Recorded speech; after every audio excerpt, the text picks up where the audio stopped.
नमस्कार दोस्तों, आपका हमारे चैनल द हॉरर वर्ल्ड खौफनाक कहानियां में हार्दिक स्वागत है। जैसा कि आप जानते हैं, हम अपने दर्शकों और हमारे साथ जुड़े लोगों के साथ घटी हुई सच्ची घटनाओं पर आधारित कहानियां साझा करते हैं। हालांकि उन कहानियों में थोड़ा सा रोमांच और रहस्य जोड़कर हम आपको इस तरह सुनाते हैं कि हर पल आपकी धड़कनें तेज हो जाए। आज हम आपके लिए एक ऐसी ही कहानी लेकर आए हैं जो हाल ही के दिनों में घटी एक सच्ची घटना पर आधारित है।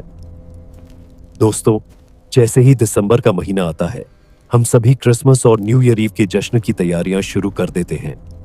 नए साल का स्वागत, खुशियों, मुस्कान और अपनों के साथ करने की उम्मीद हर किसी के दिल में होती है। ऐसा ही कुछ हमारे एक करीबी मित्र ने भी सोचा था।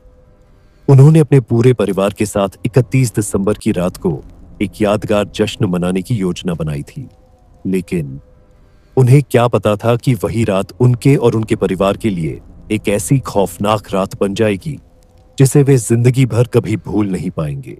आइए दोस्तों, अब इस कहानी को उसी व्यक्ति की जुबानी सुनते हैं जिसने उस रात को खुद जिया, खुद महसूस किया। लेकिन उससे पहले हम आपसे एक छोटी सी बात कहना चाहते हैं दोस्तों। हमारे चैनल का मकसद सिर्फ आपको डराना नहीं है, बल्कि आपको ऐसी कहानियां सुनाना है जो आपके दिल और दिमाग पर गहरी छाप छोड़ जाए। ऐसी कहानियां जिन्हें सुनने के बाद आप कुछ देर तक सन्न रह जाए। इसलिए दोस्तों, अगर यह कहानी आपको पसंद आए, अगर किसी भी पल आपको डर महसूस हो, तो हमें कमेंट करके जरूर बताइए।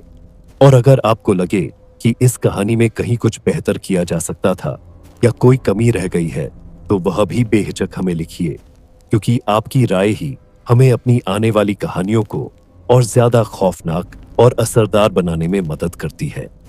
दोस्तों, आपसे एक छोटी सी गुजारिश है। अगर आपने अभी तक द हॉरर वर्ल्ड खौफनाक कहानियां चैनल को सब्सक्राइब नहीं किया है, तो कृपया अभी सब्सक्राइब करें। आपका एक सब्सक्राइब हमें न सिर्फ मोटिवेट करता है, बल्कि हमें यह एहसास भी दिलाता है कि आप हमारी मेहनत की कद्र करते हैं।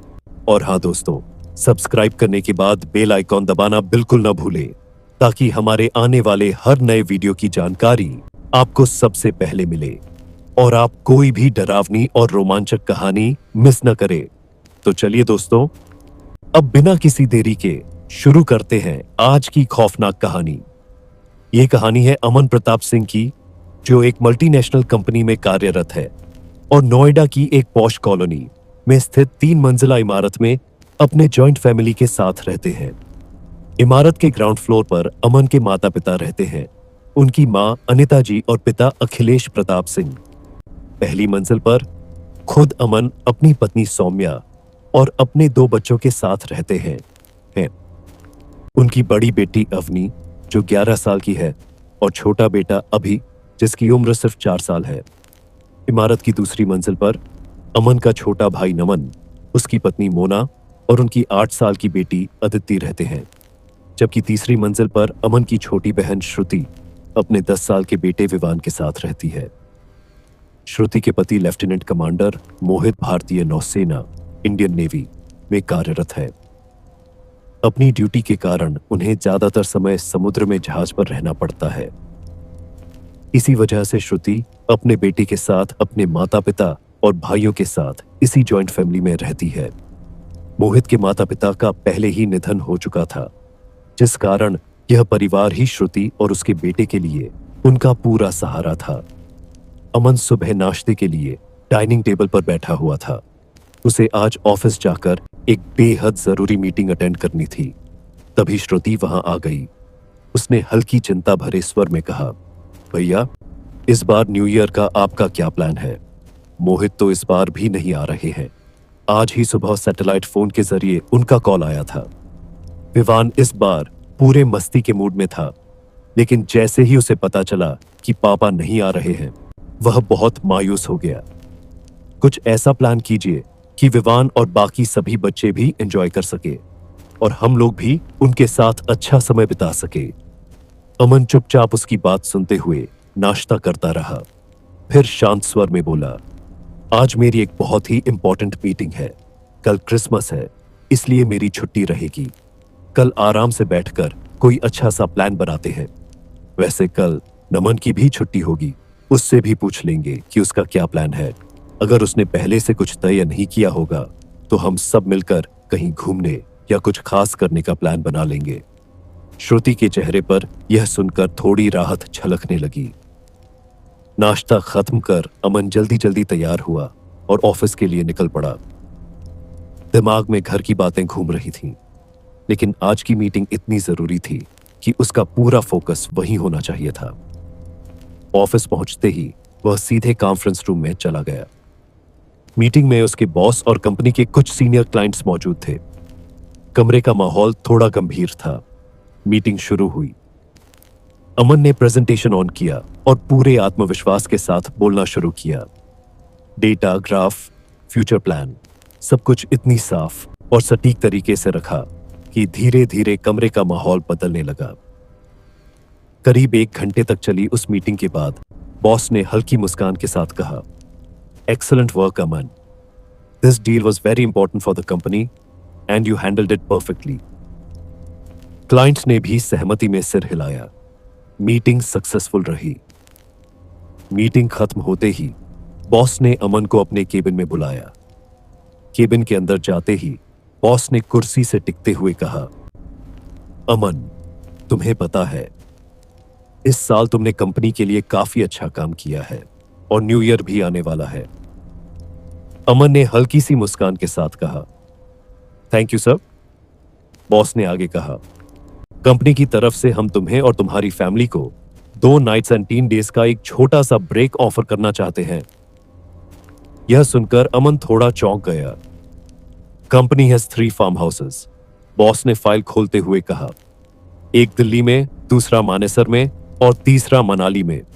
फिर थोड़ी देर रुककर बोले, तुम अपनी फैमिली के साथ इनमें से किसी भी एक जगह जा सकते हो। रहने, खाने, ट्रैवल, इस ट्रिप में जो भी खर्च होगा वो सब कंपनी रिइंबर्स करेगी। अमन कुछ पल के लिए खामोश हो गया। उसके दिमाग में श्रुति की बात, विवान का उदास चेहरा और बच्चों की न्यू ईयर वाली खुशी एक साथ घूम गई। उसने संभलते हुए कहा, sir, thank you so much, ये हमारे लिए बहुत बड़ी बात है। मैं एक बार अपनी फैमिली से डिस्कस कर लूं और फिर आपको फाइनल बता देता हूं। बॉस ने सिर हिलाते हुए कहा, of course, but one more thing Aman, अगर हो सके तो 31 दिसंबर को ही जाओ। न्यू ईयर वहीं सेलिब्रेट करना, यू डिजर्व इट। अमन ने मुस्कुराते हुए जवाब दिया, यस सर, मैं कोशिश करूंगा कि 31 दिसंबर को ही फैमिली के साथ निकलूं। केबिन से बाहर निकलते वक्त अमन के चेहरे पर संतोष और उत्साह दोनों थे। उसे नहीं पता था कि जिस ट्रिप को वह खुशियों और सुकून का सफर समझ रहा है, वही सफर उसकी जिंदगी की सबसे खौफनाक याद बन जाएगा। ऑफिस से लौटने के बाद अमन के मन में एक ही बात चल रही थी। उसने तय कर लिया था कि आज ही पूरी फैमिली के साथ बैठकर 31 दिसंबर के जश्न को लेकर बात की जाए। रात के खाने के बाद अमन ने सबको ग्राउंड फ्लोर के लिविंग एरिया में बुला लिया। सब लोग सोफे और कुर्सियों पर बैठ गए। कमरे में हल्की सी घमाघमी थी। अमन ने बात शुरू की, तो बताइए, इस बार 31 दिसंबर का क्या प्लान है आप सबका? यह सुनते ही सबसे पहले श्रुति बोली, भैया, मैंने तो आपको पहले ही बता दिया था, मोहित इस बार भी नहीं आ रहे हैं। हम सब तो बस आपके प्लान का ही इंतजार कर रहे हैं। श्रुति की बात पूरी भी नहीं हुई थी कि विवान तुरंत बोल पड़ा, हाँ बड़े मामा, कुछ ऐसा प्लान करो कि हम सब खूब एंजॉय कर सके। विवान की बात सुनकर अवनी भी जोश में बोली, हाँ पापा, हम लोग अब बहुत बोर हो चुके हैं, कहीं बाहर घूमने का प्लान करिए ना।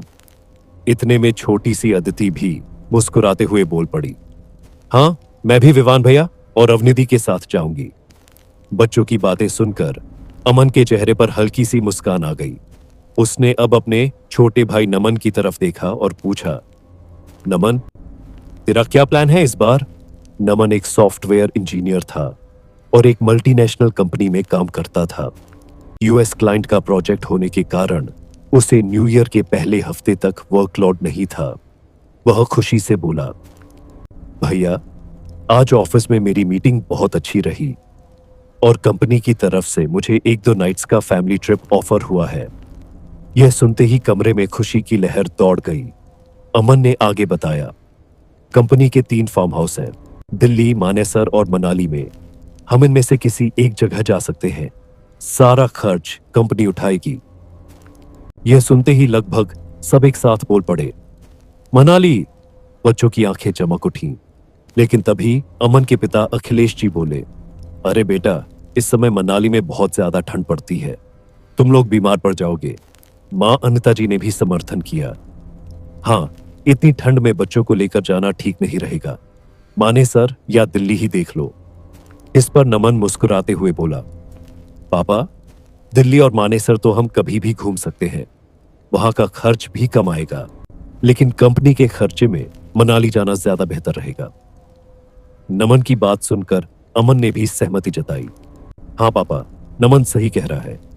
अखिलेश जी और अनिता जी एक दूसरे को देखकर बोले, तुम लोग अपने हिसाब से देख लो, हम तो वैसे भी घर पर ही रह लेंगे। लेकिन तभी सौम्या और मोना ने नरम आवाज में कहा, नहीं पापा मम्मी, हम सब साथ चलेंगे, थोड़ा आपका भी मन बहल जाएगा। थोड़ी देर सोचने के बाद अनिता जी मान गईं और उन्होंने अखिलेश जी को भी मना लिया। अमन ने खुश होकर कहा, तो तय रहा, कल मैं बॉस से बात करके सब कुछ फाइनल कर लेता हूं। हम लोग 30 दिसंबर की रात निकलेंगे और 31 की सुबह मनाली पहुंच जाएंगे। फिर मुस्कुराते हुए बोला, एक फोर्स अर्बनिया हायर कर लेंगे, सब लोग एक ही गाड़ी में चलेंगे। नमन ने तुरंत कहा, हाँ भैया, यह बिल्कुल सही रहेगा। कमरे में खुशी और उत्साह का माहौल था। थोड़ी देर बाद सब लोग अपने अपने कमरों में चले गए सोने के लिए। किसी को भी यह एहसास नहीं था कि जिस सफर को वे खुशियों की शुरुआत समझ रहे हैं, वही सफर उनकी जिंदगी की सबसे डरावनी कहानी लिखने वाला है। 30 दिसंबर की रात, करीब 11:30। पूरा घर हलचल से भरा हुआ था। कहीं बैग बंद हो रहे थे, कहीं बच्चों की जैकेट और मफलर ढूंढे जा रहे थे, तो कहीं थर्मस में चाय भरी जा रही थी। ग्राउंड फ्लोर के बाहर सफेद रंग की फोर्स अर्बानिया इंजन स्टार्ट किए खड़ी थी। ड्राइवर ने बोनट पर हल्का सा हाथ मारा और बोला, सर, सब रेडी है। ठंडी हवा में मनाली का नाम सुनते ही बच्चों का उत्साह दोगुना हो गया। विवान खुशी से चिल्लाया, बड़े मामा, मैं खिड़की वाली सीट लूंगा। अवनी ने तुरंत कहा, नहीं, इस बार मेरी बारी है। हंसी मजाक के बीच सब लोग गाड़ी में बैठ गए। अमन ने सबसे आखिर में चढ़ते हुए एक बार घर की तरफ देखा। घर की लाइटें जल रही थीं, सब कुछ सामान्य था, लेकिन न जाने क्यों उसके दिल में एक अजीब सी हल्की बेचैनी उठी। उसने उस एहसास को नजरअंदाज किया और ड्राइवर से कहा, चलो। गाड़ी धीरे धीरे नोएडा की सड़कों से निकलकर हाईवे पर आ गई। शुरुआत में गाड़ी के अंदर काफी शोर था। बच्चे हंस रहे थे। मोना और सौम्या पुरानी बातें याद कर रही थीं। नमन म्यूजिक चला रहा था। लेकिन जैसे जैसे गाड़ी दिल्ली पार करके हरियाणा की ओर बढ़ी, रात और गहरी होती चली गई। सड़क के दोनों तरफ घना अंधेरा था। स्ट्रीट लाइट्स कम होती जा रही थीं। करीब 2:15 रात, जब सब लोग आधी नींद में थे, तभी गाड़ी के अंदर अचानक सन्नाटा छा गया। म्यूजिक अपने आप बंद हो गया। ड्राइवर ने शीशे में देखते हुए कहा, सर, नेटवर्क नहीं आ रहा। नमन ने मोबाइल देखा। अजीब है, अभी तो नेटवर्क था। अमन ने हंसते हुए कहा, कोई बात नहीं, हाईवे में ऐसा होता रहता है। लेकिन तभी पीछे वाली सीट से विवान की धीमी आवाज आई, बड़े मामा, वो बाहर कौन खड़ा है? अमन चौंका। कौन? उसने शीशे से बाहर देखा। सड़क के किनारे कुछ नहीं था, बस पेड़ और घना अंधेरा। विवान, कुछ नहीं है, अमन ने कहा। विवान चुप हो गया, लेकिन उसकी आंखें अब भी खिड़की से बाहर टिकी हुई थीं। करीब 4 बजे सुबह हल्की हल्की बर्फीली हवा गाड़ी के अंदर तक महसूस होने लगी। ड्राइवर बोला, सर, थोड़ी देर में पहाड़ी रास्ता शुरू हो जाएगा। जैसे ही गाड़ी पहाड़ों की ओर मुड़ी, घनी धुंध चारों तरफ फैल गई। हेडलाइट्स की रोशनी धुंध में बस कुछ मीटर आगे तक ही दिखा पा रही थी। अचानक गाड़ी ने तेज ब्रेक मारा। क्या हुआ? अमन ने घबरा कर पूछा। ड्राइवर की आवाज थोड़ी कांप रही थी। सर, अभी कोई सड़क के बीच खड़ा था। कौन? नमन ने पूछा। ड्राइवर ने खिड़की से बाहर देखते हुए कहा, पता नहीं सर, धुंध में अचानक दिखा और फिर गायब हो गया। सब लोग एक दूसरे का चेहरा देखने लगे। सौम्या ने धीरे से कहा, शायद धुंध की वजह से भ्रम हुआ होगा। लेकिन तभी अनिता जी ने अपने सीने पर हाथ रखते हुए कहा, न जाने क्यों मेरा मन बहुत घबरा रहा है।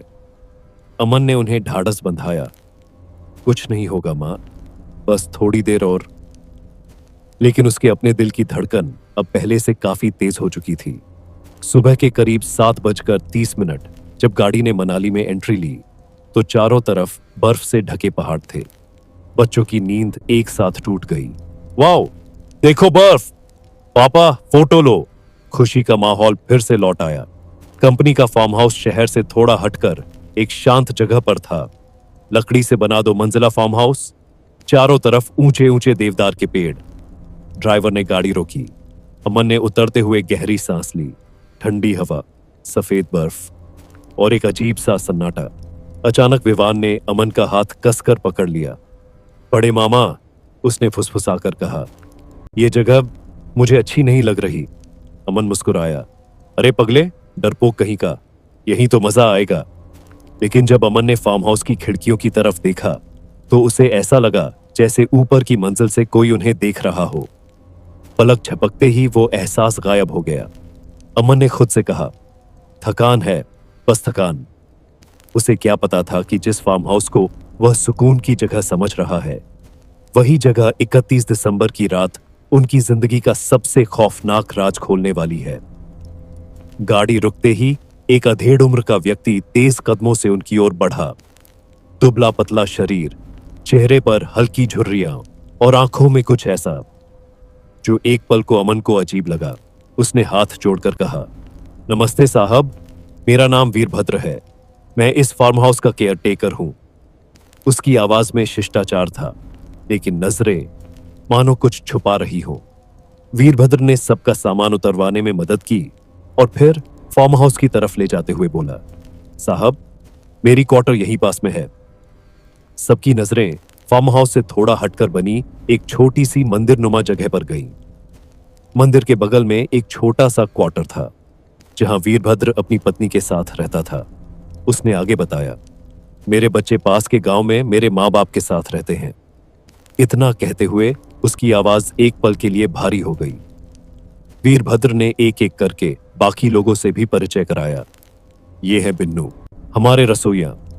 एक हंसमुख आदमी हल्की मुस्कान के साथ सिर झुकाकर खड़ा था। और ये है बाबूलाल चाचा, माली हैं यहां। सफेद बाल, कांपते हाथ और आंखों में अजीब सी बेचैनी। फिर वीरभद्र ने पीछे खड़ी एक महिला की ओर इशारा किया, और ये मेरी पत्नी हेमलता, यहीं साफ सफाई का काम देखती है। हेमलता ने नजरें उठाए बिना सिर्फ सिर हिलाया। उसकी आंखों के नीचे गहरे काले घेरे थे। सबको अंदर बैठाकर चाय पानी दिया गया। बातों बातों में वीरभद्र ने धीमी लेकिन सख्त आवाज में कहा, साहब, दिन में आप जहां चाहें घूम सकते हैं। फार्म हाउस, आसपास की जगह सब खुला है। फिर वह अचानक चुप हो गया। कुछ सेकंड बाद उसने गहरी सांस ली और बोला, लेकिन रात में आप लोग फार्म हाउस के अंदर ही रहिएगा। अमन ने पूछा, क्यों? वीरभद्र ने बाहर की ओर देखते हुए कहा, इधर जंगली जानवरों का खतरा रहता है। बात सामान्य थी, लेकिन उसका चेहरा नहीं। ऐसा लग रहा था जैसे वह कुछ और कहना चाहता हो, लेकिन कह नहीं पा रहा।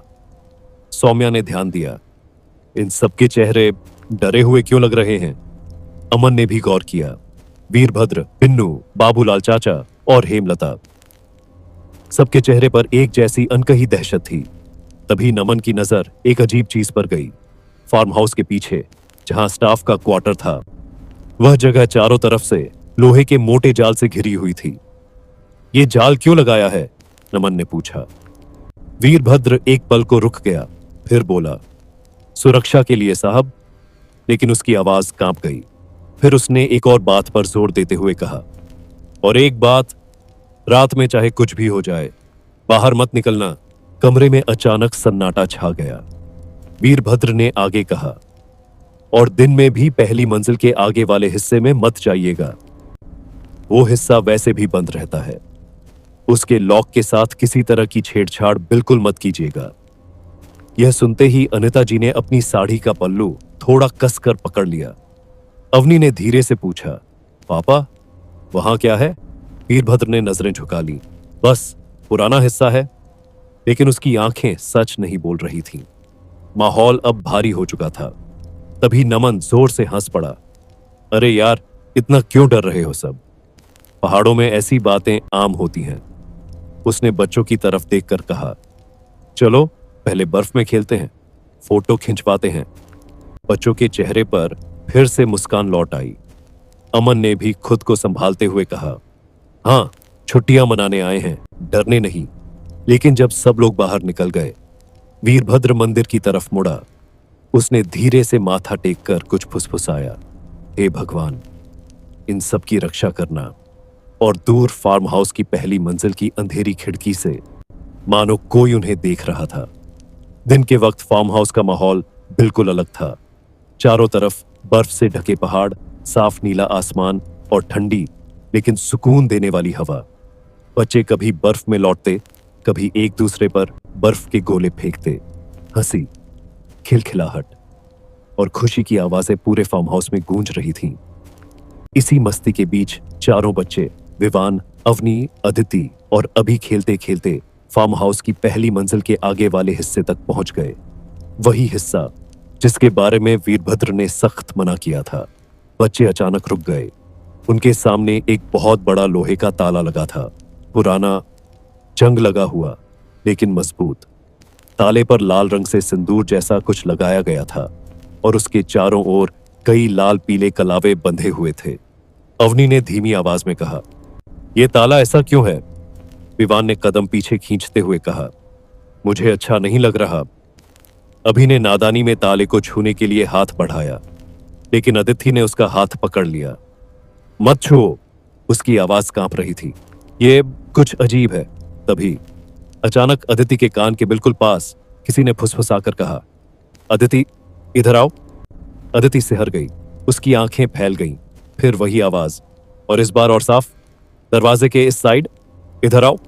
अदिति ने धीरे धीरे गर्दन घुमाई। उसके अलावा वहां कोई नहीं था। उसके मुंह से बस इतना ही निकला, तो तुम लोगों ने कुछ सुना? बाकी तीनों बच्चों ने एक साथ सिर हिलाया। नहीं। अदिति के चेहरे का रंग सफेद पड़ गया। उधर फार्म हाउस के बाहर गार्डन और आसपास के इलाके में बड़े लोग पूरी तरह खुशियों में डूबे हुए थे। एक तरफ ऊंचे ऊंचे पहाड़ और दूसरी तरफ गहरी घाटी जो पूरी तरह सफेद बर्फ से ढकी हुई थी। सब लोग फोटो खिंचवा रहे थे, हंस रहे थे और ठंड का मजा ले रहे थे। अखिलेश जी मुस्कुराते हुए बोले, देखा अनिता, हमने सही फैसला लिया। अनिता जी भी खुश होकर बोली, हाँ, मन तो तरोताजा हो गया। अखिलेश जी अमन की तरफ मुड़े, बेटा अमन, रात के खाने पीने का अच्छे से इंतजाम है ना? उन्होंने आंख मारते हुए कहा, तभी तो नाइट पार्टी का पूरा मजा आएगा। ये सुनते ही सब जोर से हंस पड़े। अमन हंसते हुए बोला, पापा आप टेंशन मत लीजिए, आपका ब्रांड भी है, नमन का भी, और लेडीज डिपार्टमेंट का भी पूरा ध्यान रखा है। सब यह सुनकर और जोर से हंस पड़े। उधर फार्म हाउस की रसोई में एक अलग ही माहौल था। बिन्नू, वीरभद्र और हेमलता तेजी से काम में लगे थे। आज मेहमान ज्यादा थे, इसलिए वीरभद्र और हेमलता खुद बिन्नू की मदद कर रहे थे। चूल्हे पर कुछ उबल रहा था, तेल में कुछ तलने की आवाज आ रही थी। इसी बीच बिन्नू ने हंसते हुए कहा, वीरू भैया, आप आज कुछ ज्यादा ही टेंशन में लग रहे हो। अरे, हम लोग भी तो यहीं रहते हैं, हमारे साथ तो आज तक कुछ गलत नहीं हुआ।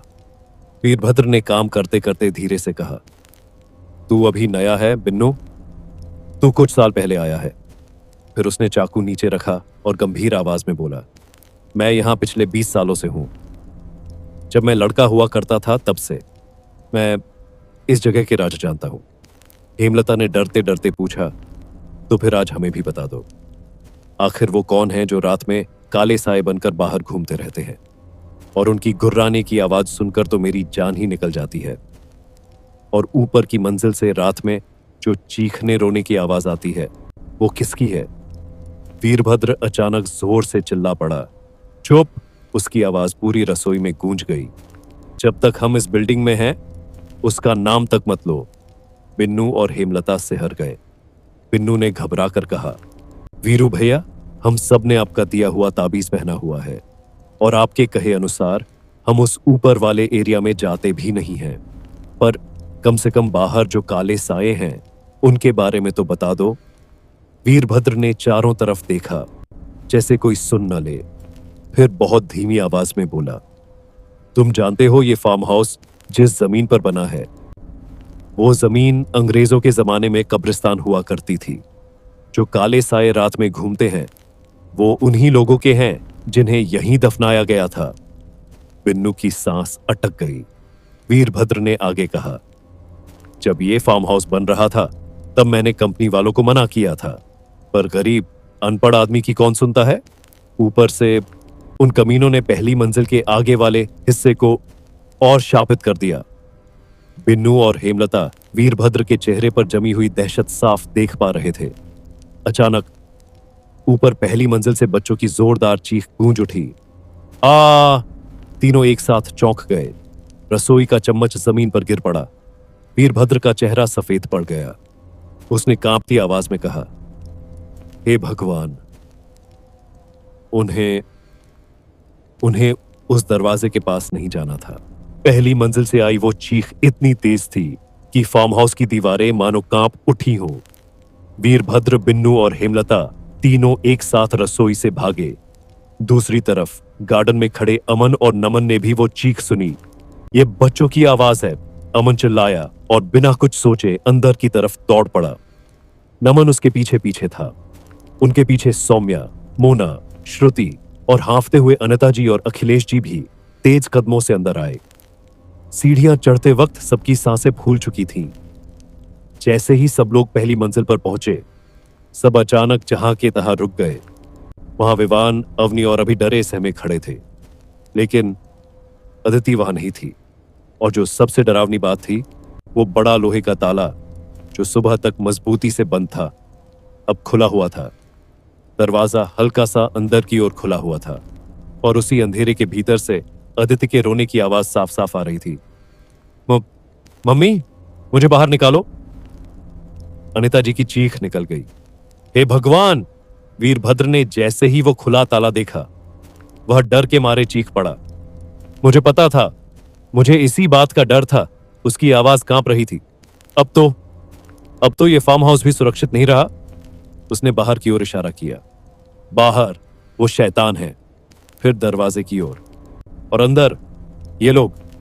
वीरभद्र ने अमन की तरफ देखकर घबराई हुई आवाज में कहा, साहब जी, आप लोग जितनी जल्दी हो सके यहां से निकल जाइए। ताला खुल गया है। अब यह जगह सुरक्षित नहीं रही। नमन गुस्से में चिल्लाया, व्हाट रबिश! तुम क्या बकवास कर रहे हो? पहले हमें अदिति को देखने दो। उसने चारों तरफ देखते हुए कहा, लाइट ऑन करो। यहां अंदर कुछ दिख नहीं रहा। इसी बीच अमन ने अपना मोबाइल निकाला। अरे यार, पहले अदिति को देखो, वो अंधेरे की वजह से डर रही है। मोबाइल की टॉर्च ऑन करते हुए अमन ने दरवाजे के अंदर कदम बढ़ाया। नमन ने भी अपना मोबाइल ऑन किया और उसके पीछे अंदर जाने लगा। वीरभद्र ने दोनों के आगे आकर उन्हें रोकने की कोशिश की। नहीं साहब, अंदर मत जाइए। लेकिन अगले ही पल वह रुक गया। उसने देखा अदिति का रोना और तेज हो गया था। वीरभद्र की आंखों में आंसू आ गए। उसने मन ही मन हाथ जोड़ लिए। हे दुगरी देवी, हम सबकी रक्षा करना। उस बच्ची को हमें हर हाल में बचाना है, चाहे आत्मा से ही क्यों न लड़नी पड़े। जो लोग दुगरी देवी को नहीं जानते उन्हें बता दें। दुगरी देवी मनाली की कुल देवी मानी जाती है। अगर आप कभी मनाली गए होंगे तो बहुत से लोगों ने हिडिंबा देवी मंदिर के दर्शन किए होंगे। हिडिंबा देवी को ही स्थानीय लोग दुगरी देवी के नाम से भी पूछते हैं। वीरभद्र को पूरी उम्मीद थी कि अब वही शक्ति उन्हें बचा सकती है। अमन और नमन मोबाइल की रोशनी के साथ अंदर बढ़ते गए। अंदर हवा ठंडी नहीं थी, बल्कि भारी और सड़ी हुई लग रही थी। दीवारों से अजीब सी सीलन की बदबू आ रही थी। अदिति का रोना अब करीब से सुनाई दे रहा था। मम्मी, वो मुझे बुला रहे हैं। अमन का दिल जोर जोर से धड़कने लगा और तभी मोबाइल की रोशनी में उन्हें दीवार पर कुछ ऐसा दिखा जिसे देखकर दोनों के कदम वहीं जम गए। अमन और नमन मोबाइल की रोशनी लिए अंदर खड़े थे। अचानक सबकी नजर अंधेरे के उस कोने पर पड़ी। वहां 4 आंखें चमक रही थीं। एक पल के लिए किसी की सांस रुक गई। कमरे में ऐसा सन्नाटा छा गया कि दिल की धड़कन कान फाड़ने लगी। और तभी पीछे से हेमलता ने कांपते हाथों से उस हिस्से की लाइट ऑन कर दी। पीली सी रोशनी पूरे कमरे में फैल गई। अमन और नमन कुछ समझ पाते उससे पहले ही मोना चीखती हुई अंदर भागी। अदिति, अदिति! सबने देखा। कमरे के एक कोने में एक पुराने सोफे के पास अदिति बैठी हुई थी। वह अपने दोनों घुटनों को सीने से लगाए मुंह सिकोड़े हुए पूरी तरह कांप रही थी। उसकी आंखें खुली थीं, लेकिन देख नहीं रही थी। वह बस रो रही थी लगातार, बिना रुके। नमन ने एक पल भी देर नहीं की। वह दौड़कर गया और अदिति को गोद में उठा लिया। श्श्श, बेटा डर मत, वह कांपती आवाज में बोला। अदिति नमन की गर्दन से ऐसे लिपट गई जैसे उसे छोड़ते ही वह फिर उसी अंधेरे में खींच ली जाएगी। इससे पहले कोई कुछ कह पाता, वीरभद्र कांपती आवाज में बोला, साहब जी, हमें अभी नीचे चलना चाहिए। यहां ज्यादा देर रुकना ठीक नहीं है। अमन झुंझला गया। तुम क्या बोल रहे हो वीरभद्र? पहले अदिति को नॉर्मल तो होने दो। तभी बिन्नू बीच में बोला, बात संभालते हुए, साहब जी, वीरू भैया का मतलब बस इतना है, थोड़ी देर खुली हवा में चलते हैं, शायद अदिति बिटिया भी ठीक महसूस करे। इसी बीच अखिलेश जी ने नाक सिकोड़ते हुए कहा, बच्ची को खुली हवा में ले चलो। यहां इतनी बुरी बदबू क्यों आ रही है? ऐसा लग रहा है जैसे कहीं कोई जानवर मर गया हो। उन्होंने चारों तरफ देखा। क्या यहां सफाई नहीं होती? अनिता जी का चेहरा पीला पड़ चुका था। वह बोली, मुझे यहां कुछ भी अच्छा नहीं लग रहा। चलिए सब लोग तुरंत नीचे चलते हैं। वीरभद्र ने सिर हिलाया। हाँ बाबूजी, आप सही कह रहे हैं, चलिए जल्दी नीचे। सब लोग तेजी से नीचे उतरने लगे। नमन अदिति को गोद में लिए सबसे आगे था। अंत में वीरभद्र रुका। उसने दरवाजे को धीरे धीरे बंद किया। फिर वो बड़ा लोहे का ताला दोबारा बंद किया। उसके हाथ कांप रहे थे। उसने दुघरी देवी का नाम लिया और कटे हुए लाल कलावे निकाले। एक एक करके उसने कलावे ताले के ऊपर फिर से बांध दिए। उसकी आंखें भर आईं। हे मां, अब सब तेरे ही भरोसे है। नीचे उतरते ही वीरभद्र ने कांपते हाथों से फोन निकाला। उसने माली बाबूलाल चाचा को कॉल मिलाया। चाचा, वो ताला आज बच्चों ने अनजाने में खोल दिया। फोन के दूसरी तरफ से बाबूलाल चाचा चीख पड़े, क्या? वीरू बेटा, उन्हें उस जगह की चाबी कैसे मिली? वीरभद्र की आवाज टूट गई। पता नहीं चाचा, वो चाबी तो मैंने खुद मंदिर के पीछे गड्ढा खोद कर दफना दी थी। फोन से बाबूलाल की बुदबुदाहट साफ सुनाई दे रही थी। अनर्थ हो गया, ये तो बहुत बड़ा अनर्थ हो गया, वीरभद्र ने कांपते हुए कहा। हाँ चाचा, अनर्थ तो हो गया है। अब इससे पहले कि मौत का तांडव शुरू हो, हमें सोमनाथ बाबा को यहां बुलाना पड़ेगा। कुछ पल की चुप्पी के बाद बाबूलाल चाचा बोले, तू फिक्र मत कर, मैं अभी उनके आश्रम जाता हूं। कोशिश करूंगा कि आज रात तक उन्हें यहां लेकर आ जाऊं। वीरभद्र ने फोन बंद किया। उसकी नजर ऊपर फैली मंजिल की सीढ़ियों पर गई। वहां अब भी हवा नहीं चल रही थी, बस एक अजीब सी घुटन और आने वाली रात का भयानक संकेत। नीचे आने के बाद पूरा फार्म हाउस अचानक बिल्कुल बदल गया था। वही जगह जो दोपहर में हंसी मजाक, बर्फ की ठंडक और छुट्टियों की खुशी से भरी थी, अब भारी लग रही थी। हवा वही थी, लेकिन अब उसमें सुकून नहीं था।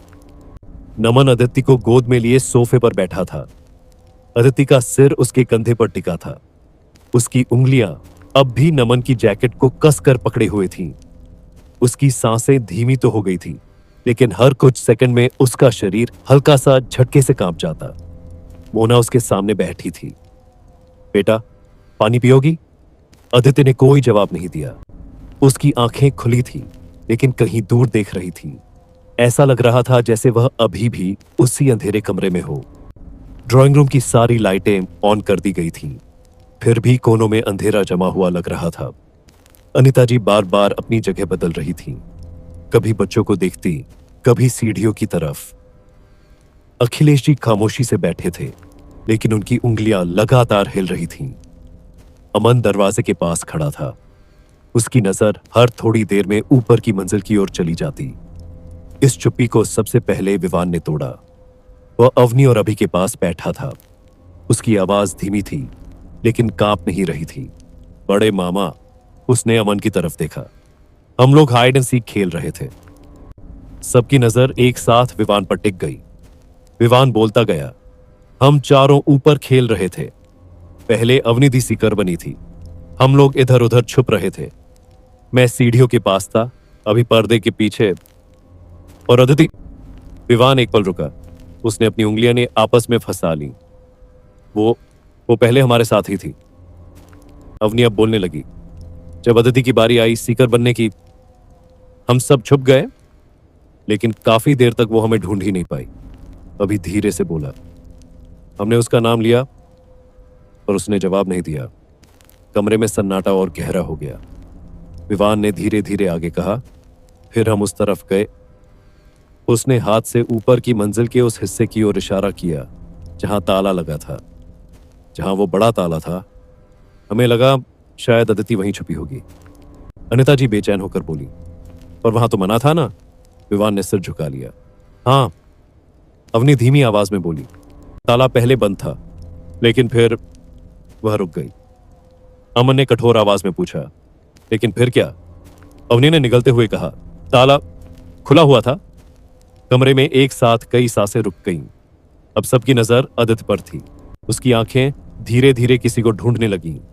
मोना ने उसके गाल को हल्के से सहलाया। बेटा, अब बताओ।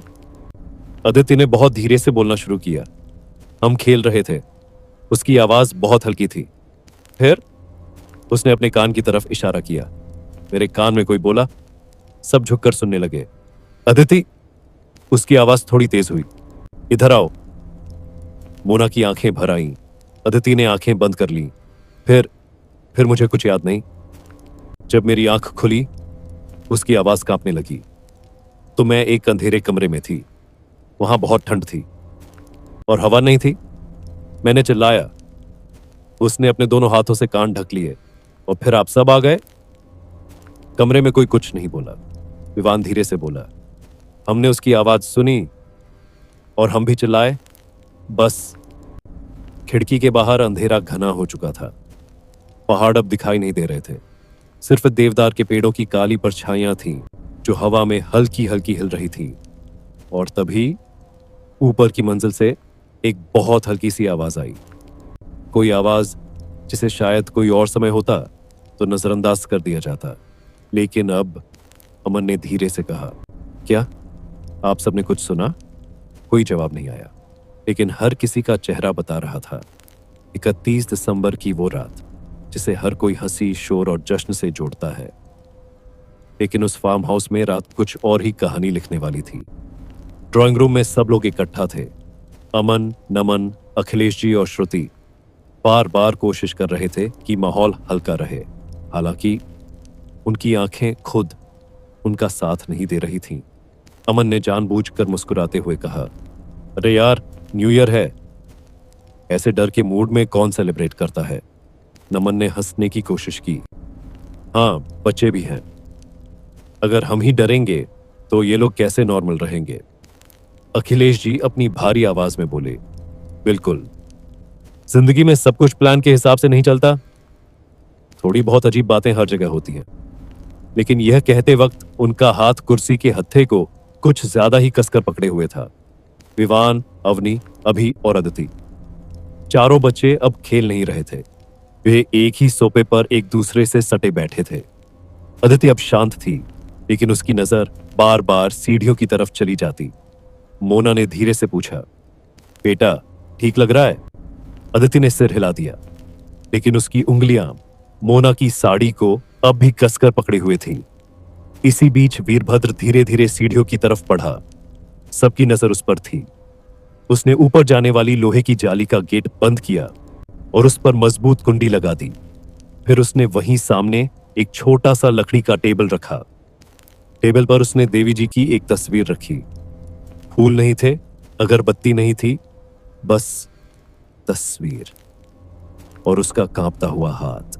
वीरभद्र ने धीमी लेकिन साफ आवाज में कहा, साहब जी, आज रात ऊपर कोई नहीं जाएगा। ये सिर्फ एहतियात है। किसी ने कोई सवाल नहीं पूछा। वीरभद्र ने आगे कहा, मैं सबके सोने का इंतजाम नीचे ही 4 आपस में जुड़े हुए कमरों में कर देता हूं। आप लोग अगर चाहें तो किसी एक कमरे में बैठकर न्यू ईयर सेलिब्रेट भी कर सकते हैं। उसकी आवाज में निवेदन था, आदेश नहीं, और शायद सब यही चाहते थे। थोड़ी देर बाद एक कमरे में सब लोग इकट्ठा हुए। म्यूजिक धीमी आवाज में चल रहा था। टेबल पर खाना रखा था। किसी ने जोर से हंसने की कोशिश नहीं की, बस हल्की बातें, छोटी मुस्कानें और बार बार घड़ी देखने की आदत। अमन ने गिलास उठाया, चलो न्यू ईयर के नाम। सबने गिलास उठाया, लेकिन किसी की नजर एक दूसरे से नहीं मिली। रसोई के पास वीरभद्र, हेमलता और बिन्नू खड़े थे। वीरभद्र ने कहा, आज हम यहीं रुकेंगे। मैं इस फार्म हाउस को खाली छोड़कर नहीं जा सकता। हेमलता ने धीरे से सिर हिलाया। हाँ, आज यहीं रहना ठीक है, बिन्नू ने बिना सोचे कहा। मैं भी एक पल के लिए तीनों चुप हो गए। फिर हेमलता ने आंखें बंद करके कहा, बस माता रानी आज की रात सबकी रक्षा करे। वीरभद्र ने मन ही मन हाथ जोड़ लिए। बिन्नू ने चुपचाप देवी की तस्वीर की तरफ देखा। बाहर बर्फ गिरनी फिर से शुरू हो गई थी। देवदार के पेड़ अब दिखाई नहीं दे रहे थे, सिर्फ उनकी काली परछाइयां खिड़की के शीशे पर हिल रही थीं। रात के करीब 10:15 थे। ग्राउंड फ्लोर का वही कमरा जहां सबने सेलिब्रेशन का इंतजाम किया था। लाइटें जली हुई थीं, म्यूजिक हल्की आवाज में चल रहा था और टेबल पर खाना पानी रखा था। सब कुछ ऊपर से बिल्कुल सामान्य लग रहा था। अमन ने जानबूझकर हंसते हुए कहा, अरे यार, इतना सोचने से क्या होगा, हम यहां मजे करने आए हैं। नमन ने भी साथ दिया। हाँ, बच्चे डर गए हैं बस, थोड़ी देर में सब नॉर्मल हो जाएगा। अखिलेश जी धीमी लेकिन मजबूत आवाज में बोले, कभी कभी बच्चों की कल्पना बहुत तेज होती है, हमें उन्हें नॉर्मल रखना होगा। लेकिन ये कहते हुए भी तीनों की नजर अनजाने में सीढ़ियों की तरफ बार बार चली जाती थी। विवान, अवनी, अभी और अदिति, चारों बच्चे अब जमीन पर बैठे थे, एक दूसरे के करीब। कोई भाग दौड़ नहीं, कोई शोर नहीं। अदिति मोना के बिल्कुल पास थी। अब वह रो नहीं रही थी, लेकिन उसकी आंखें अब भी थकी और डरी हुई थीं। 11:45 बज चुके थे। अमन को लगा कि कमरा कुछ ज्यादा ही शांत है। उसने म्यूजिक थोड़ा तेज किया, लेकिन आवाज बढ़ने के बावजूद सन्नाटा कहीं गया नहीं। अचानक कमरे में ठंडी हवा का झोंका आया। पर्दे हल्के से हिले। नमन ने तुरंत कहा, खिड़की बंद है ना? श्रुति ने जाकर देखा। हाँ, पूरी तरह बंद है। फिर भी हवा रुकने का नाम नहीं ले रही थी। मोना ने महसूस किया कि अदिति कुछ बुदबुदा रही है। उसने कान पास ले जाकर पूछा, क्या कहा बेटा? अदिति ने आंखें बंद किए हुए बहुत धीमे कहा, वो ऊपर नहीं है। मोना सिहर गई। कौन बेटा? अदिति ने आंखें खोली। उसकी नजर सीढ़ियों पर गई। वो नीचे देख रहा है। तभी थक ग्राउंड फ्लोर के पिछले हिस्से से कोई आवाज आई, जैसे किसी ने फर्श पर पैर रखा हो। सब एक साथ उधर देखने लगे। थक थक। आवाज धीरे धीरे नजदीक आती लग रही थी, लेकिन कमरे के बाहर कोई नहीं था। क्या किसी ने कुछ सुना? अमन ने धीमी आवाज में पूछा। किसी ने ना में सिर नहीं हिलाया। सबने सुना था। घड़ी में 11:59 बज रहे थे। अदिति ने अचानक मोना का हाथ जोर से पकड़ लिया। उसकी उंगलियां ठंडी थीं। मम्मी, वो दरवाजे के पास खड़ा है। डर जो अब छुपा नहीं रहा। अमन उठ खड़ा हुआ। सब लोग एक साथ रहो, कोई अलग नहीं जाएगा। वीरभद्र धीरे से बोला, ये बस शुरुआत है। रात के 12:22 हो चुके थे। ग्राउंड फ्लोर का वह कमरा अब सेलिब्रेशन का कमरा नहीं रहा था। वहां लोग थे, लेकिन कोई मौजूद नहीं था। सब जैसे अपने अपने डर में डूबे हुए थे। अखिलेश जी एक कुर्सी पर बैठे थे। उनकी पीठ सीधी नहीं थी, हाथ घुटनों पर रखे थे और उंगलियां लगातार कांप रही थीं। जो आदमी पूरे दिन सबको समझा रहा था, डरना नहीं चाहिए, हर चीज का लॉजिक होता है। अब वही आदमी किसी की आंखों में देख नहीं पा रहा था। उन्होंने धीरे से कहा, ये कोई वहम नहीं है। उनकी आवाज भर्रा गई। अमन दरवाजे के पास खड़ा था। वह बार बार कुंडी को देख रहा था, जैसे अगर कुछ हुआ तो भागने का रास्ता यहीं से होगा। लेकिन उसके चेहरे पर कोई प्लान नहीं था, सिर्फ डर था। नमन दीवार से टिक कर खड़ा था। उसका शरीर कठोर था, लेकिन आंखें घबराई हुई थीं। उसने बहुत धीमे से कहा, अगर ये सच है, वाक्य पूरा नहीं हुआ। अनिता जी लगातार माला घुमा रही थी, लेकिन माला उनकी उंगलियों से फिसलती जा रही थी। मुझसे गलत फैसला हो गया, उन्होंने बुदबुदाया। सौम्या चुप थी, बहुत ज्यादा चुप। उनकी आंखें सीढ़ियों की ओर जमी थीं, जैसे वहां कुछ हिल रहा हो। श्रुति अपने बेटे विवान को पीछे से पकड़ी थी। वह खुद कांप रही थी, लेकिन विवान को रोने नहीं दे रही थी। अदिति मोना से चिपकी हुई थी। उसका चेहरा मोना की छाती में दबा हुआ था। वह देखना नहीं चाहती थी, बस महसूस कर रही थी। अवनी चुपचाप अपने पैरों को सीने से लगाए बैठी थी। अभी बार बार पूछ रहा था, हम घर कब जाएंगे? विवान बाहर की ओर देख रहा था, जैसे वह कुछ समझने की कोशिश कर रहा हो।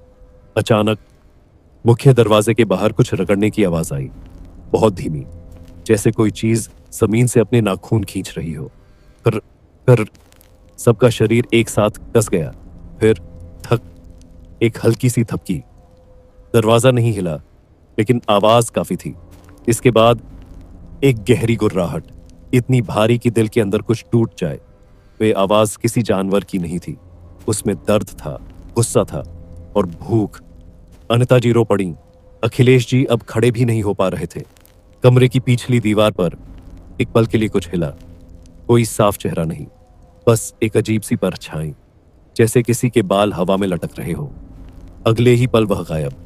लेकिन उसी समय दूसरी दीवार पर कुछ उभरा, एक लंबा कठोर आकार, जैसे कोई खड़ा है। देखने से पहले वह भी गायब हो गया। हेमलता कोने में बैठी थी। उसके होंठ नीले पड़ चुके थे। मैंने कहा था, वह रोते हुए बोली, ये जगह ठीक नहीं है। बिन्नू घुटनों के बल बैठ गया। मैंने कभी किसी पर विश्वास नहीं किया, पर अब उसने सिर पकड़ लिया। वीरभद्र सबसे ज्यादा डरा हुआ था, लेकिन वह टूटा नहीं था। उसने देखा, यहां रुकना सबके लिए खतरनाक है। धीरे धीरे उसने इशारे से कहा, एक साथ इधर नहीं रह सकते, पूजा घर। उसने बस इतना कहा, कोई सवाल नहीं पूछा गया। वीरभद्र सबसे आगे चला, पीछे अमन और नमन, बीच में महिलाएं और बच्चे। हर कदम ऐसा लग रहा था जैसे कोई पीछे से देख रहा हो। गलियारे में हवा नहीं थी, लेकिन फिर भी कपड़े हिल रहे थे। पूजा घर छोटा था, लेकिन वहां एक अलग एहसास था, जैसे यहां कुछ उन्हें छू नहीं सकता। वीरभद्र ने दरवाजा बंद किया। अंदर सब जमीन पर बैठ गए। कोई बोला नहीं, कोई रोया नहीं, सिर्फ सांसें थीं। और बाहर कहीं दूर फिर वही गुर्राहट। वीरभद्र ने धीरे से कहा, अब रात लंबी है। पूजा घर के अंदर कोई घड़ी नहीं दिख रही थी, लेकिन सबको पता था समय रुक नहीं गया है, बस अब हर सेकंड भारी हो गया था। पहले मुख्य दरवाजे के बाहर गुर्राने की आवाज सिर्फ सुनाई देती थी। अब वो आवाज चारों तरफ से आने लगी। ऐसा लग रहा था जैसे कोई एक नहीं, कई हो। गुर्र गुर्र, कभी बहुत पास, कभी अचानक दूर, कभी दाएं कभी बाएं, जैसे वे फार्म हाउस को घेर चुके हों। विवान ने धीरे से कहा, ये चल नहीं रहे, ये घूम रहे हैं। पूजा घर से सटे बाहर वाले कमरे से अचानक चैन चैन जैसी आवाज आई, जैसे कोई धातु फर्श पर घसीटी जा रही हो। छन छन छन, फिर एक हंसी, लेकिन वो हंसी खुशी की नहीं थी, वो टूटी हुई थी, कभी औरत की कभी आदमी की, बीच बीच में ऐसे टूटती जैसे गला फट गया हो। अनिता जी अब खुद को संभाल नहीं पा रही थी। उन्होंने दोनों कान ढक लिए। फिर बहुत पास से एक आवाज आई, अदिति। साफ, बिल्कुल साफ, जैसे कोई उसी कमरे के बाहर खड़ा हो। अदिति का शरीर झटके से कांप उठा। उसका माथा तप रहा था। मोहना ने उसका सिर छुआ। हे भगवान, इसे बुखार है। अदिति बुदबुदाने लगी, वो मुझे बुला रहे हैं। मैंने देख लिया था। अदिति का पूरा शरीर जल रहा था। उसकी सांसें तेज थीं और तभी बाहर से फिर आवाज आई, अवनी। थोड़ी देर बाद विवान। फिर अभी। हर नाम अलग आवाज में, कभी औरत कभी आदमी, कभी फुसफुसाहट कभी चीख। हर बार दरवाजे के और करीब। श्रुति अब रो पड़ी। उसने विवान को अपने सीने से लगाया। सौम्या कांप रही थी, उनकी आवाज निकल नहीं रही थी। मोना अदिति को सीने से चिपकाए बैठी थी। उसकी आंखों से आंसू बह रहे थे, लेकिन वह रो नहीं पा रही थी। अनिता जी अब सिर्फ एक ही बात दोहरा रही थी, गलती हो गई, हमें यहां नहीं आना चाहिए था। अचानक पूजा घर की पिछली दीवार के उस पार से कई लोगों की एक साथ कुर्राने की आवाज आई। ऐसा लगा जैसे भीड़ खड़ी हो, मर्द, औरतें, बच्चे, सब एक साथ रो रहे हों, चिल्ला रहे हों। और तभी थक थक थक, जैसे कोई दीवार पर हथौड़ा चला रहा हो। हर वार के साथ दीवार हल्की सी कांपती। पूजा घर के अंदर दिए की लौ थरथराने लगी। अब दरवाजे पर हाथ पड़े, एक नहीं कई। धड़ाम धड़ाम, कुंडी हिलने लगी। दरवाजा अंदर की तरफ झुकने लगा। बाहर से औरत और आदमी की मिलीजुली आवाज में रोना और चिल्लाना। खोल दो, हमें ठंड लग रही है, बस एक बार। पूजा घर के अंदर कोई खड़ा नहीं था।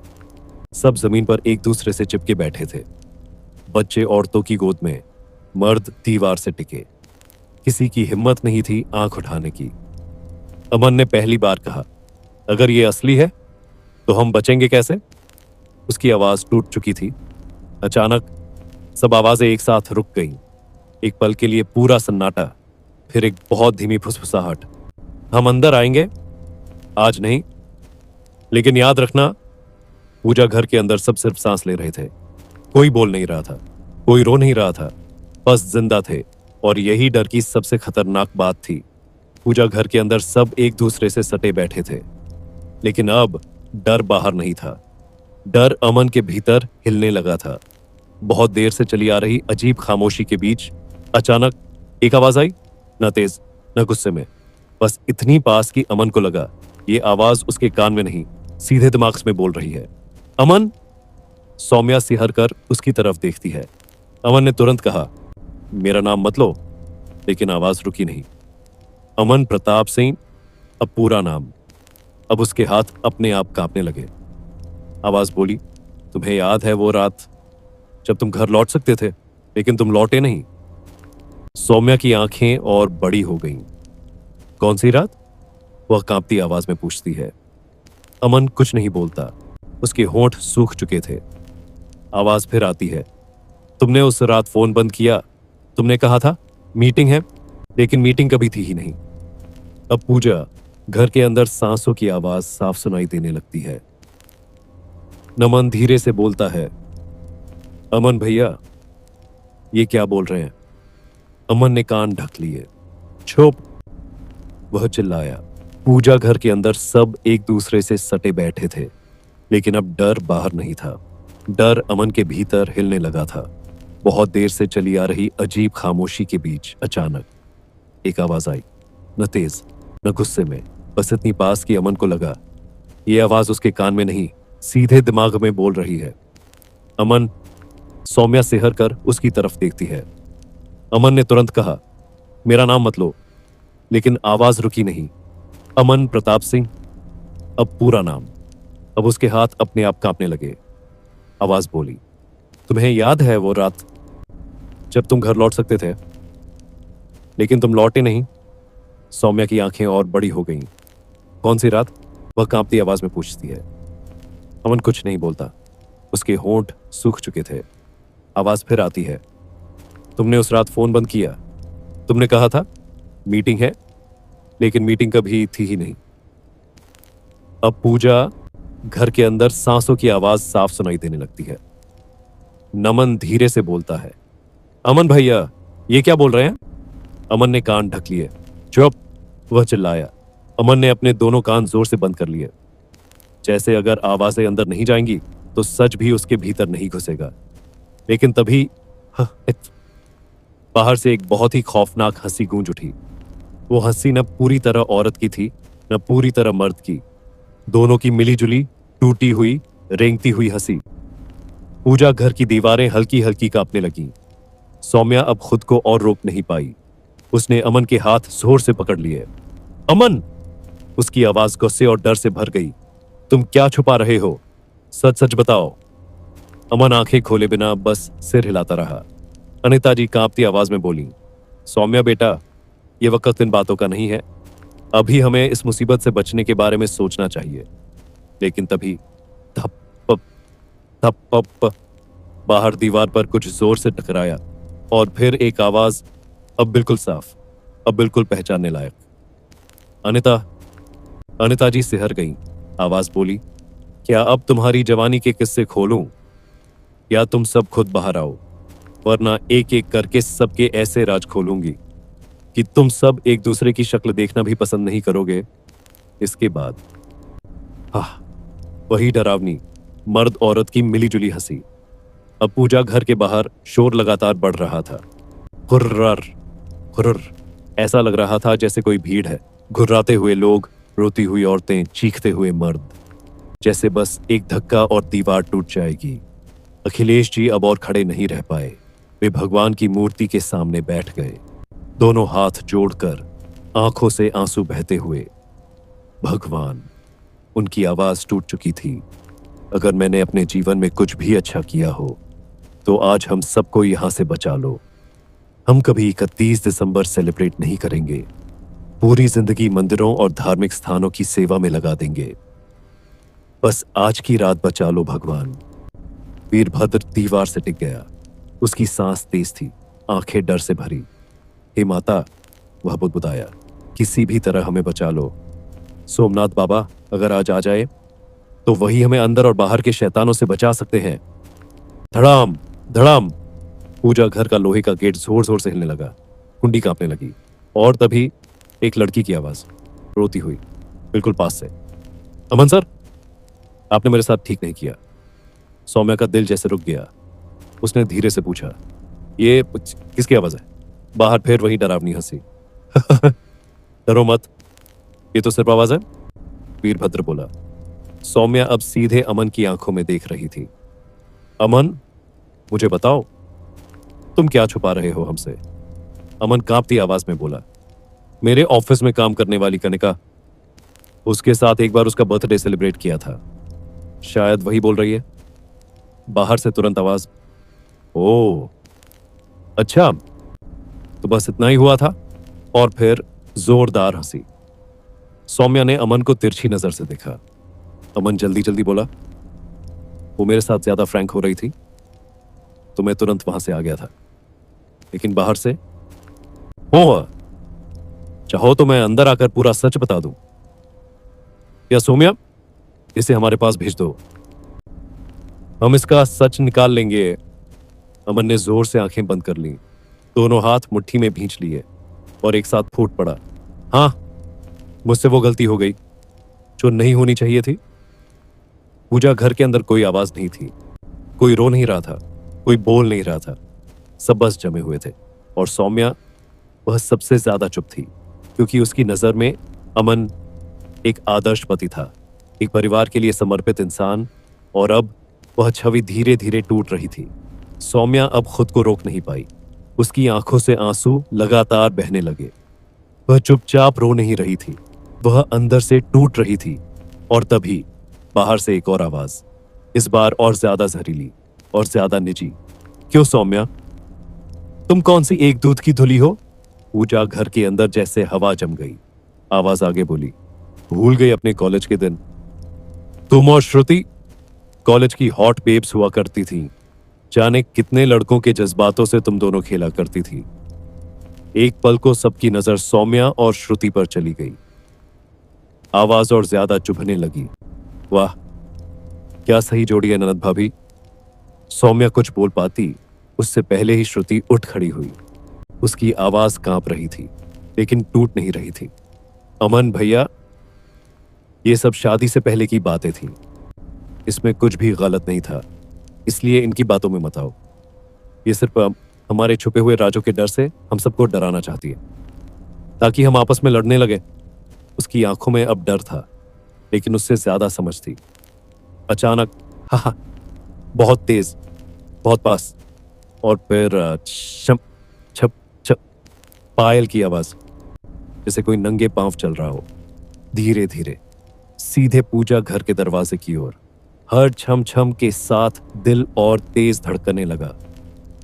धड़ाम, दरवाजा जोर से हिला, लकड़ी छर्राई, कुंडी कांपने लगी। अब आवाजें एक नहीं थीं, बहुत सारी थीं। औरतों की, मर्दों की, चीखती, रोती, हंसती। पूरी दीवार जैसे उन आवाजों से भरी हुई हो। एक पल में सब लोग अपने अपने घुटनों में मुंह छुपाकर जमीन पर बैठ गए। कोई किसी को देख नहीं रहा था, बस एक दूसरे से चिपके हुए थे, जैसे अगर हाथ छूटा तो सब खत्म। सौम्या अपने आप अवनी और अभि को गोद में लेकर बैठ गई। उसका शरीर कांप रहा था। वह अमन के कंधे से चिपक गई। अमन, उसकी आवाज रोते हुए फिसल गई। प्लीज, हमें हमें और बच्चों को यहां से बचा लो। हम सब कुछ भूलकर पहले की तरह जिंदगी जी लेंगे। मैं आज की रात याद ही नहीं करना चाहती। उसका सिर अमन के कंधे पर था और अमन कुछ बोल नहीं पा रहा था। पूजा घर के अंदर सब चुप थे, सिर्फ सौम्या की धीमी सिसकियां और बच्चों की तेज सांसें। और तभी बाहर से वही ठंडी रेंगती हुई आवाज, इस बार बिल्कुल सपाट। श्रुति जैसे एक पल को सांस लेना भूल गई। तुम खुद को सबसे साफ समझती हो, फौजी की पत्नी, संस्कार, मर्यादा, लेकिन तुम्हें एक बात कभी पसंद नहीं आई। श्रुति ने धीरे से पूछा। कौन सी बात? उसकी आवाज अब भी संभली हुई थी। आवाज बोली, मोना। पूजा। घर में एक झटका सा लगा। नमन सीधे श्रुति की तरफ देखने लगा। मोना अनजाने में अदिति को और कसकर सीने से लगा लेती है। आवाज अब एक एक शब्द स्पष्ट बोल रही थी। तुम्हें मोना कभी पसंद नहीं आई। उसका बोलने का तरीका, उसका हंसना, घर में उसका अपनापन और नमन का उसके लिए खड़ा होना। श्रुति अब कुछ नहीं बोली। आवाज जारी रही। तुमने कभी खुलकर कुछ नहीं कहा, लेकिन तुमने धीरे धीरे नमन के कान भरे, मां के सामने छोटी छोटी बातें बोली। बहुत खुली है, घर की बातें बाहर बता देती है, नमन को कंट्रोल करती है। और बाकी लोगों के सामने बस इतना कहा, मुझे तो चिंता रहती है। अनिता जी धीरे से बोली, श्रुति, ये सब। श्रुति अब भी खड़ी थी, लेकिन उसकी आंखों में अब वो आत्मविश्वास नहीं था। आवाज बोली, तुम्हारा मकसद घर तोड़ना नहीं था। तुम बस खुद को थोड़ा ऊपर और उसे थोड़ा नीचे देखना चाहती थी। और जब नमन उसके लिए खड़ा होता था तो तुम्हें और बुरा लगता था। श्रुति ने आंखें बंद कर ली, फिर बहुत धीमे से बोली, मुझे नफरत नहीं थी, बस जलन थी, और मैंने गलत किया। मोना कुछ नहीं बोली। उसकी चुप्पी सबसे भारी थी। आवाज ने अंत में कहा, तुमने मोना से कुछ छीना नहीं, लेकिन उसके बारे में सोच बदलने की कोशिश जरूर की। पूजा घर में अब सब एक दूसरे को पहले जैसा नहीं देख पा रहे थे। नमन मोना के पास और करीब आ गया। श्रुति जमीन पर बैठ गई। अब डर आवाजों से नहीं था, डर था अचानक आ अवनी की तेज चीख पूजा घर की दीवारों से टकराकर गूंज उठी। सब एक साथ चौंक कर उसकी तरफ देखे। अवनी पत्थर की तरह जमी खड़ी थी। उसकी आंखें फटी हुई थी और उसकी उंगली पूजा घर के रोशनदान की ओर उठी हुई थी। रोशनदान फार्म हाउस के बाहर वाले गार्डन की ओर था। हल्की सी नीली रोशनी बर्फ पर पड़ रही थी और उसी रोशनी में एक काला हाथ, इतना काला कि रात भी उसके सामने हल्की लगे। उस हाथ के नाखून नहीं थे, वे किसी जंगली जानवर की तरह लंबे, मुड़े हुए और नुकीले थे। हाथ धीरे धीरे लोहे की सारियों पर फिसल रहा था। क्रीं, नाखून लोहे से टकराए। उस दृश्य को देखते ही पूजा घर के अंदर सबकी एक साथ चीख निकल गई। कोई पीछे हट गया, कोई जमीन पर बैठ गया, कोई अपने मुंह पर हाथ रखकर बस सिसकने लगा। अच्छी बात बस यही थी, रोशनदान मजबूत लोहे की सारियों से ढका हुआ था, इसलिए जो भी था वो अंदर नहीं आ पा रहा था। लेकिन उसका होना ही काफी था। वो काला हाथ बस हिल नहीं रहा था। ऐसा लग रहा था जैसे वो अंदर बैठे हर इंसान को गिन रहा हो। अब कोई आवाज नहीं थी, न हंसी, न फुसफुसाहट, बस तेज सांसें, दिलों की धड़कनें और लोहे पर रगड़ खाते नाखूनों की आवाज। उस सन्नाटे में हर किसी के मन में कुछ सवाल उभरने लगे। दोस्तों, ये वीडियो अब 1 घंटे से भी ज्यादा लंबी हो चुकी है। दोस्तों, आज की ये कहानी यहीं पर खत्म नहीं होती, बल्कि यहीं से असल डर शुरू होता है। आज आपने देखा कि कैसे एक शांत सा दिखने वाला फार्म हाउस धीरे धीरे हर इंसान के भीतर छुपे राजों को जागने पर मजबूर कर रहा है। आज हमने सिर्फ झलक देखी है। अभी अनिता जी की जवानी का सच बाहर आना बाकी है। अभी मोना और नमन के रिश्ते के पीछे छुपा डर अपना रंग दिखाएगा। अभी हेमलता, बिन्नू और वीरभद्र के अतीत की परतें खोलेंगी। लेकिन अगले एपिसोड में डर कई गुना ज्यादा होगा, क्योंकि अब सवाल ये नहीं है कि वो कौन है, सवाल ये है अगला राज किसका खुलेगा। अगर आपको ये कहानी अंदर तक महसूस हुई हो, अगर किसी पल आपने अपने आसपास देखा हो, तो कमेंट करके जरूर बताइए आपको कहानी का कौन सा हिस्सा सबसे ज्यादा डरावना लगा। और दोस्तों, अगर आपने अभी तक हमारे चैनल द हॉरर वर्ल्ड खौफनाक कहानियां को सब्सक्राइब नहीं किया है, तो अभी सब्सक्राइब कर लीजिए और बेल आइकन दबाना मत भूलिए, क्योंकि अगली कहानी आपको सोने नहीं देगी। तो मिलते हैं अगले एपिसोड में। शुभ रात्रि।